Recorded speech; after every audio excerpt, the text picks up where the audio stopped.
have been again and again discovering. See, in our Hindu Puranas, there is this of Shiva taking the Vishwarupa, and we are not able to find his head or the feet. The same way in Earth, we have been seeing microorganisms, life forms in extreme conditions. Recently, there was a discovery of living forms in very extreme conditions. So these extremophiles are actually possible, isn't it? They are a real possibility, isn't it? Yeah. Because when we talk of life, we always talk of life in kind of an ambience that is very familiar to us.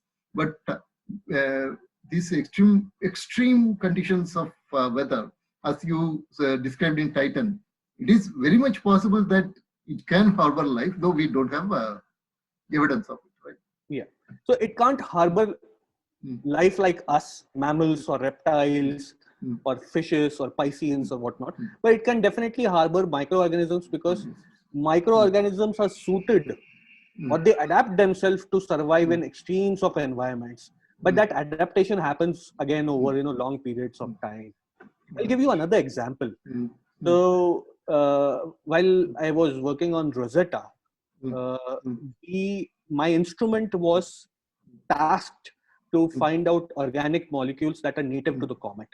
We found a few, and these were considered to be precursors to amino acids, to sugars, to nucleosides and nucleobases. Again, for the interest of our listeners and viewers, amino acids are the smallest building blocks of proteins. Your nucleoside, nucleobases, and sugars are the building blocks of your nucleic acids, RNA and DNA. Your sugars are building blocks of carbohydrates. So we found precursors of proteins, carbohydrates, and nucleic acids on the comet. Interesting. Look at it in that way. Then amino acid, as I said, is a precursor of protein, and there are certain stretches of proteins that are known as prions, Prions, and these prions are known to give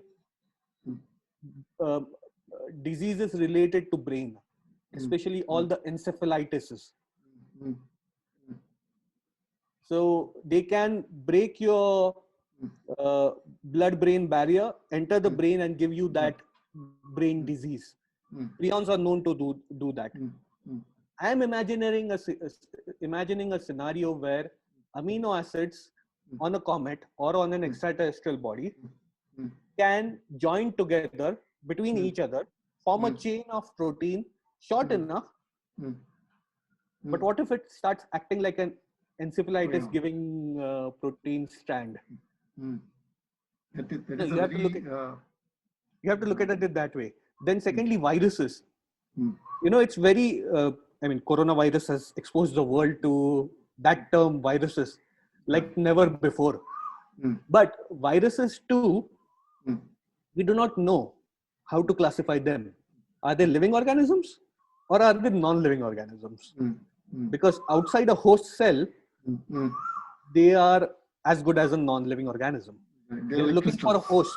They're looking for a host body in which it can enter and then proliferate or grow within it and multiply within it. So viruses, we don't know whether they fit into the tree of life or whether they are not part of tree of life. And we do not know when did viruses originate on this planet. Are they part of this planet or have they come from somewhere else? If from somewhere else, where? Or have they grown here as a sort of a, how do you call it? As kind of a degenerate forms? Degenerate solitary form that does not want to interact with other life forms. So those who are familiar with biology and those who are familiar with the tree of life, the tree of all the bacteria and viruses and the chordates and the non-chordates, the vertebrates and the non-vertebrates, they're all related to each other. But this one particular branch of viruses, it stands out. It stands very oddly out. We don't know what they are. And there are very few people who are studying today viruses from a non-medical perspective. We only think of viruses as a disease-giving species. Right. But there are many non-disease-giving viruses that are present in the environment. And it is estimated that at any given point in time on this planet, there are 10 to the power 31 viruses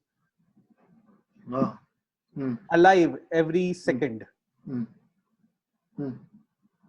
And many of them could be engulfed by bacteria, marine bacteria or terrestrial bacteria. We don't know. We don't know the bacteria virus interactions on this planet. So essentially we don't know exactly what form the life may take in an interstellar or interplanetary environment, in space.